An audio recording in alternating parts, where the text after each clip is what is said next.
Vamos mergulhar numa das jogadas políticas mais incríveis, mais ousadas da antiguidade. Pensa só, uma rainha com uma identidade secreta, um vilão que é movido pelo puro ódio e um plano tão audacioso que tinha o poder de salvar ou então condenar um povo inteiro.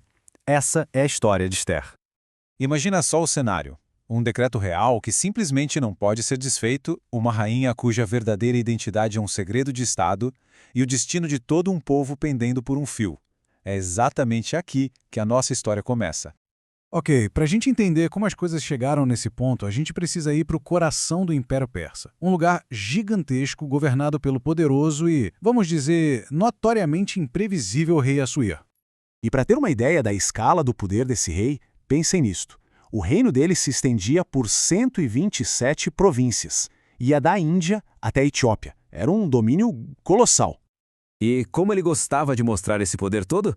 Bem, com uma festa, que durou 180 dias. Isso mesmo, um banquete de 6 meses só para exibir a riqueza e a glória dele para todos os seus oficiais. E é bem aí, no auge dessa festa, com o rei, digamos, alegre pelo vinho, que tudo começa a desmoronar. Ele manda chamar a rainha Vasti para ser exibida como um troféu. E a resposta dela? Um sonoro não. Essa afronta pública custou a coroa dela. E, de repente, abre-se uma vaga para a rainha da Pérsia. E é aqui que a nossa protagonista entra em cena. Esther, uma jovem judia de uma beleza impressionante, é levada ao palácio.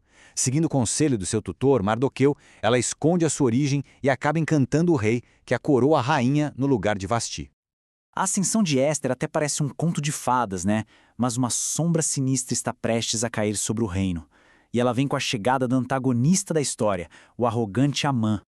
O plano do Haman é aterrorizante na sua simplicidade. Tudo começa com uma fúria pessoal.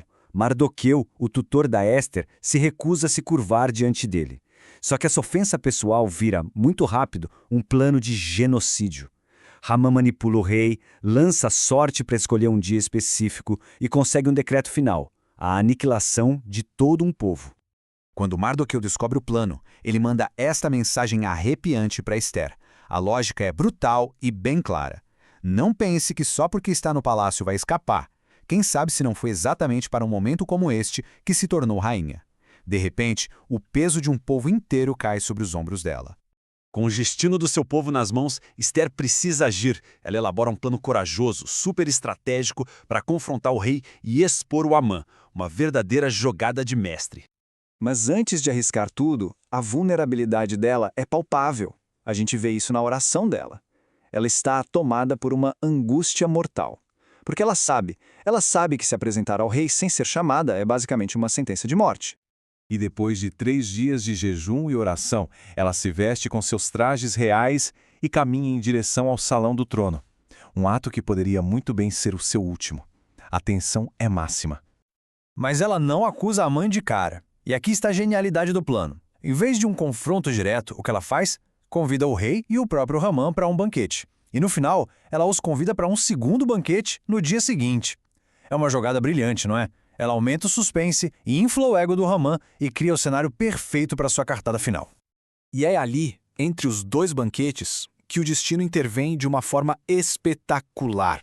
Vamos para o clímax da história para ver como uma série de ironias inacreditáveis sela o destino de Amã. Tudo muda numa única noite. O rei tem insônia e manda ler os registros reais. Ele descobre que Mardoqueu salvou sua vida e nunca foi recompensado. E adivinha quem aparece no pátio naquele exato momento? Amã, prontinho para pedir a execução de Mardoqueu. O rei, sem saber de nada, pergunta a Amã, qual a melhor forma de honrar um homem? E Amã, achando que a honra é para ele, descreve uma cerimônia espetacular, que ele mesmo é forçado a realizar para o seu maior inimigo. A ironia é simplesmente perfeita. E aqui a gente vê a grande virada da história, de forma cristalina. Tudo, absolutamente tudo que Amã planejou para o seu inimigo se vira contra ele. A honra pública, a forca, o poder. Cada peça do plano dele desmorona e o atinge com uma justiça poética e devastadora.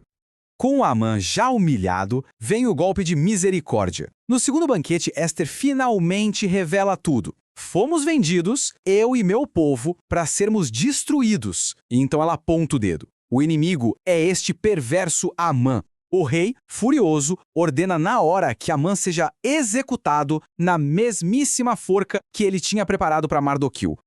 A queda de Amã foi rápida, mas o decreto de aniquilação ainda estava valendo. A história termina com a salvação do povo de Ester e a criação de uma celebração que, olha só, dura até hoje. Mas ainda existia um problema. O decreto de Amã não podia ser revogado. Qual foi a solução? Um novo decreto. Escrito por Mardoqueu, que agora era o segundo no comando, o novo édito dava aos judeus o direito de se defender. E assim, no dia que estava marcado para a aniquilação, eles se levantam e vencem seus inimigos. E para comemorar essa libertação toda, Mardoqueu e Ester instituem a festa de Purim.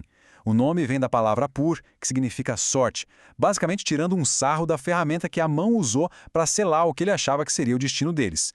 A sorte foi lançada, sim, mas o resultado foi o exato oposto do que ele esperava. E isso nos deixa com uma reflexão final, né?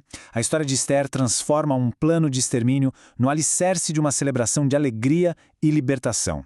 É um lembrete duradouro de como a coragem, no momento crucial, pode reverter o destino por completo e transformar o luto em festa.